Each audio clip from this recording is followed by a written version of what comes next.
Револтирани граѓани реагираат на неправилности според нив кои се прават во еден ланец маркети во Штип. Имено на флаери се објавуваат разни акции на производи кои се со пониски цени, ама не се достапни за сите граѓани. Производите по акцијска цена, како што велат граѓаните, може да се земаат само со врски. Ние дојдевме уште у 9:30, немаше никој.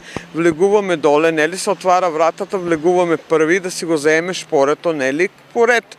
И уште на вратата кажаа дека шпорињата биле порачани уште вчера. Ние вчера доаѓаме да порачуваме, вчера вика не може да се порача и покрај сето тоа дојдеме са ваале први. Кога дојдеме са ваале први, отварате вратата, ние семнуваме доле, имаме снимка, шпорето се изнаса, по кој начин, како се изнаса, како е дојдено да се земе, не знаем. Граѓаните апелираат да не се прават акции кои се постирани на флаери, а во реалноста производите да се продаваат со врски, бидејќи се создава револт кај муштериите. Стоешти таму и да нема никој да влезе, да се отворе вратата, да си прв и одоздоле некој да го изнесе шпорето, еве вие што ќе помислите. Маркетите доколку прават флаери и објавуваат, нека ги остават муштериите, кој си има среќата да си ја земе.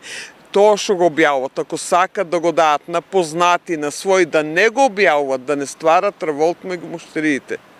Значи, нека си го дадат, таму имаме шпориња, нека ги подадат, а не да објавуват на флаери, луѓето да доваѓат, да чекат, некој губи од работа и на крајот да дојдеш прв да не го земеш шпорето. Ако продолжи со ваквата пракса во иднина ќе се изгуби довербата во она што се нуди на самите флаери во маркетите, велат граѓаните.